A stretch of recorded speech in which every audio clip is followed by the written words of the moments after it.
Welcome back, this is Luca, and today we're going to talk about this little camera that you've already seen on this channel, the X-E4, but from a photographic standpoint. We will focus on the video in another video. And if you already saw my first impressions video a few weeks ago, you probably know a lot of the things that I'm gonna say about how this camera feels and what this camera has. And because of that, I'm gonna be very short on these things because I already discussed that. So if you haven't seen that video, go have a look at it. It's here or here, and then come back here to have a look at this one.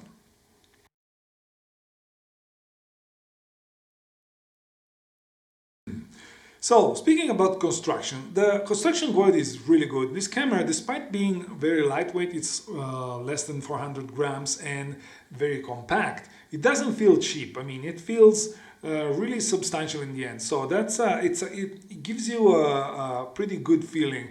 It's not one of those super cheap cameras that feel like you're gonna break them in a month or so. So it's a good feeling. It's nice to hold. As you already know, this camera it doesn't have that many buttons and dials. It's been stripped down quite a bit from even the X-E3, but again, this was already discussed in the first impression video, and it's got no IBIS like the X-T4 or the XS10. It's got no AF selection dial on the front, something that is going to upset a lot of people, including me, but I mean, we'll talk about it later. And it's got a tiltable monitor. You see over here, it flips up, it flips down, and it also flips for frontal, to become front facing like this. This screen is pretty good. I mean, it's not the best, but it's pretty good. The only thing that concerns me is this mechanism over here. It looks like it's the weakest spot on this camera. We'll see. I mean, I have this camera since a month ago, so it's pretty early to see about how it's going to be when it comes to durability. The screen itself also has a touch screen, and the touch screen works pretty good. It also adds a few custom functions with the swipe gestures, up, down, and on the sides, which in this camera are pretty useful due to the lack of buttons. What else? The EVF on this camera, because you know it's got an EVF over here. The EVF on this camera is not the biggest, and it's not even the best in the world, but it does its job. The only complaint that I have with the EVF is that the eye relief is not that great. So you have to stick your eye into the EVF to be able to see it properly. And coming from an X-T4, you can feel the difference. But I also need to mention that you get used to it pretty quickly. So at the end of the day, unless you're wearing glasses, that's a whole different story. But unless you're wearing glasses, it's gonna work. I mean, it's not the best, but it's gonna do its job. This camera is equipped with the same sensor that it's in the XS10, X-T4. It's like the best sensor that Fuji has in its current APS-C lineup. And I'm not gonna talk too much about the sensor because you all know how this sensor performs. So I'm just gonna touch on it later very quickly, but you all know about it. And one other thing is that this camera, the shutter sound, it's not the quietest, but for what this camera is designed, I mean, it's not a huge problem, but it's worth mentioning that you can hear it. It's like when compared to the X-T4 you can barely hear it. Again, not a big deal, but it's worth being mentioned. And one last thing is that this camera uses the same NPW 126S batteries that keep pretty much all the cameras with the exception of the X-E4, which for this specific camera makes a little bit more sense than for the others, because being so small, they couldn't fit for sure the new battery that the X-E4 has. So it makes sense. And in this battery compartment, you only have room for one SD card. So it's not a dual SD card camera. But again, for the price point, for what it is, it's not a big deal.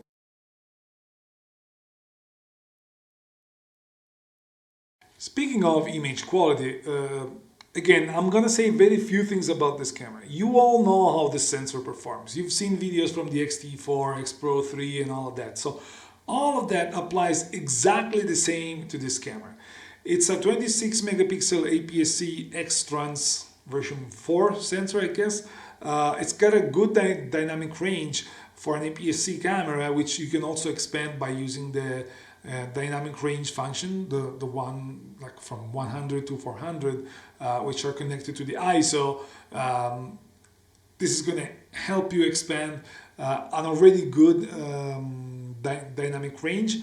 The ISO range, the normal ISO range, is from 160 to 6400. That you also can extend to from 80 to 25,600, I guess. If not, I'll correct myself on the screen. Of course, speaking about ISO, it's an APS-C sensor. That's where it suffers compared to the full frame sensors. But in my opinion, the whole range is usable up until 6,400. 3,200 you can use it without issues. 6,400 you need to be pretty careful with the exposure, but if you expose right, you're not gonna have that many problems, especially because I feel like the grain that comes up from, like the noise that comes up, is enjoyable anyways. Of course, when you go up like 12,800 or 25,600, it's gonna become barely usable at 25,600. Still usable if you're really careful with exposure, and especially if you're going to use black and white, even at 12,800, even though I wouldn't recommend to use that ISO sensitivity as your normal ISO range. What else? It's got it's got access to all the current Fujifilm film simulation that everybody speak about and everybody praise. And I also confirm that these film simulation are a great addition to the Fuji cameras. They make a lot of a difference, especially if you're shooting JPEGs. But even if you're shooting RAW, those get embedded into the RAW. You can always start from a very flat file, but those are gonna get you a good starting point. Especially if you start setting them properly, you realize that those film simulation make a lot of difference. I fell in love with the classic negative, the new edition, the classic negative film simulation, especially for street photography, especially when there's the sun. I realized that when the sun goes down or it's cloudy, that becomes super muted, and I don't like it. But when there's strong sun, that film simulation is spectacular. I love it. I really, really love it. Colors in general, of course, depending on the film simulation you select, are super nice, are top notch. Everybody knows Fuji. Everybody knows Fuji for their colors, and I can only confirm that I stick with Fuji also because of the colors. I mean, they're super good. I like them really, really, really, really a lot. When it comes to image quality, there's a lot of conversation about full frame, APS-C is not good enough, or anything like that. In my opinion, the image quality is more than enough for the vast majority of photographers around. Like, it's hard to complain about image quality coming out of this little camera, or coming out of any recent Fuji in general. And that's, again, applicable to all the Fuji cameras.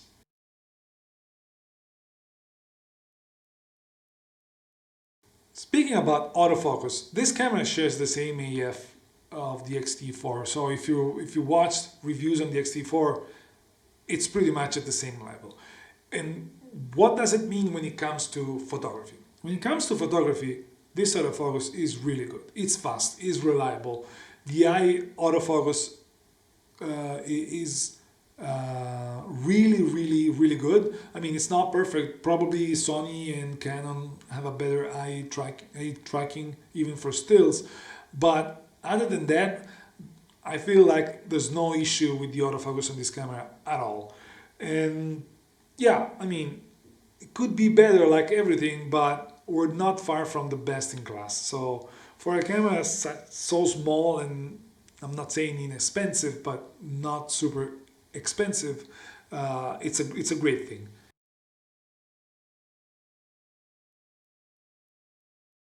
Battery life. I mentioned that this camera uses the old battery from the previous generations of Fuji cameras, the NP W126S. But what does it mean? Is it, I mean, we all know it's not the best battery in the world, okay? But that being said, this camera doesn't have IBIS, doesn't have super high resolution EVF or screen, so it doesn't eat the battery too much. I was able to shoot, I was out for a shooting and I shoot 600 pictures to a couple, and I wasn't even eating the whole battery. Yeah, the battery was going down, but after 600 pictures in a whole afternoon, I didn't kill the battery yet. So it's not the best in class, but for pictures, it's not a problem. It's not a big problem. I've never had problems for pictures with Fuji batteries.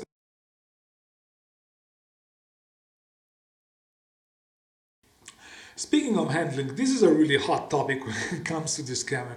And this is because, as already discussed, this camera is a very stripped down version of other cameras. It's like, it's got fewer buttons than other cameras, it got fewer dials, it's limited for some intent and purposes compared to other cameras. But I think you don't buy a camera like this to get a full professional body. If you want that, you have the X-E4, you have the X Pro 3, you have other cameras that will serve you better. When you buy a camera like this, it's because you want something easy to use, probably one-handed, not too heavy, and really relaxed. And keeping this in mind, perspective on this camera change. Of course, this is not the X-E4. The EVF is not like the one on the X-E4. The handling is not like the one on the X-E4. It doesn't have the same buttons. It doesn't have a lot of stuff that the X-E4 does. But for that, you can buy the X-E4.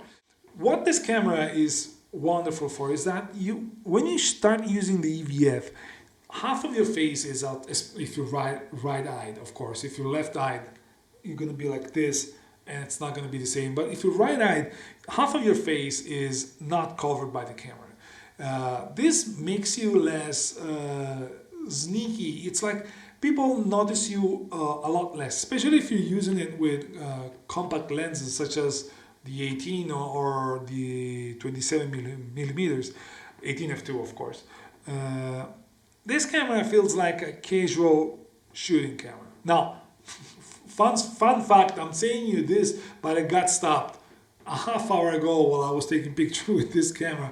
I don't know what people were thinking about. No, I was a thief or something like that. But the police stopped me and asked a lot of questions. I showed them the pictures and they went away telling me that it was not a problem.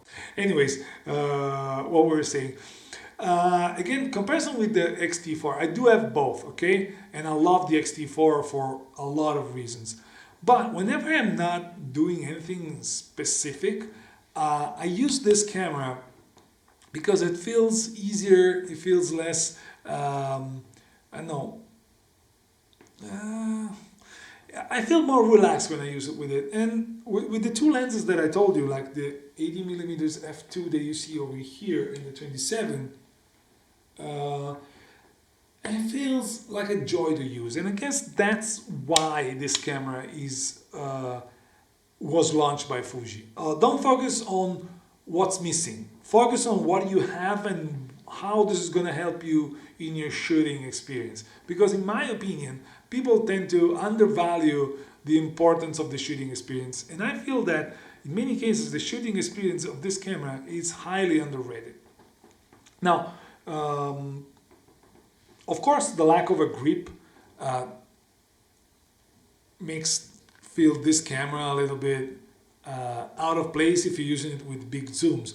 I used it with the 16-280 and the 72-300.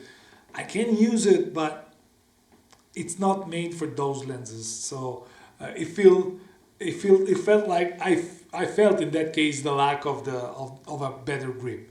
But again, this camera is not made for those lenses.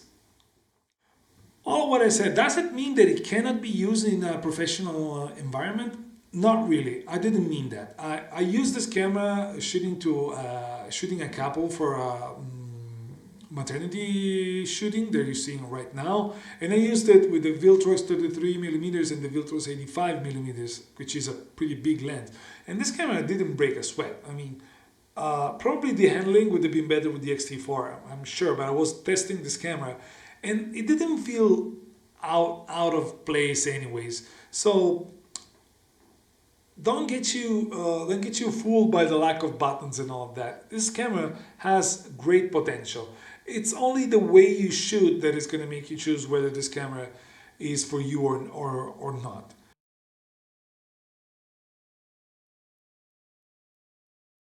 So, in conclusion, who is this camera for? This camera is for those street photographers that need interchangeable lenses, not cameras, but don't want to invest in an X Pro 3 or don't need the hybrid viewfinder, don't need the bells and whistles that camera have, which is a better camera overall, of course. It costs double the price and it's got a lot of other functions that this camera doesn't. But again, in general, street photography, I guess it's the main purpose of this camera. This camera is also good for those enthusiasts that want a super compact, super stylish, super lightweight camera to be paired with super compact lenses to be able to carry them around without problems. Also, I think this camera fits really good the need for a professional who already have, let's just say, an X-T4 or an X Pro 3 and want to have a backup body or a third body for specific stuff, and they don't need the top of the line. They just need something compact. They can toss it in the backpack and bring it everywhere, which on the other hand has a lot of potential when they need to use it. I guess this fits those needs really good. And in general, this is perfect for those who value the rangefinder-esque style of shooting, say this, over everything. Because many people, and I'm part of that group, think that this kind of shooting help with composing a certain type of photography and having a look at what's going on around you. So this camera fits that purpose really good. But who's this camera? Who shouldn't buy this camera? Because let's just say it straight. As an all-arounder, in my opinion, the XS10 at pretty much the same price, it's a better camera. It gives you better specs, especially with the IBIS, better handling, and in general, it's an overall more complete package. So if you're valuing handling, IBIS, if you're valuing flexibility over everything else, this camera is not for you, because this camera somehow limits you, even though in my opinion this limitation pushes you to get better pictures, but that's hard to explain. So in general, I mean, what I was saying is, if you look, if you want to have the flexibility for the same price, the XS10 is going to serve you better. Or this camera is not for those who are looking at the top of the line feeling. You have the X Pro 3 or the X-T4 for that. They have dual card slot, they have faster buffer, they have a lot of good things that this camera don't have, which are gonna serve a professional way better, especially as a primary camera. And yeah, I guess that's pretty much it. So in general, I don't consider the X-E4 as a camera for everybody. As I said, the XS10 fits that purpose probably better. By the way, let me know if you want me to review the XS10 as well. I have this option. I just haven't used it that deeply, but I have this option, so just let me know down below. There are cameras that do better than this. If you look also at different prices, the XS10 is in the same price range, but if you're looking at a rangefinder-esque style, you have the X Pro 2 and the X Pro 3. They have different sensors. The X Pro 3 is clearly a generation ahead of the X Pro 2, but they both give you the spectacular hybrid viewfinder and all of that. So I don't think this camera is for everybody, but for those who this camera fit, they will find this camera pretty nice. I mean, it lets you do pretty much everything, and it is easy to carry around. Especially paired with compact lenses, and it's in general a little bit of a dream camera for street photographers. I guess that's it. I think I spoke even too much, but that's it.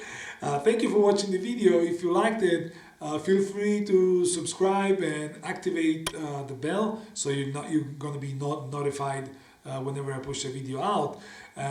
Leave me a like if you like the video as well, and let me know what do you think about the camera. What do you think about this camera as a photographer's tool, and let me also think what do you think about this camera as a video tool, because as I said already, I'm gonna prepare another video that is gonna be focused on that only.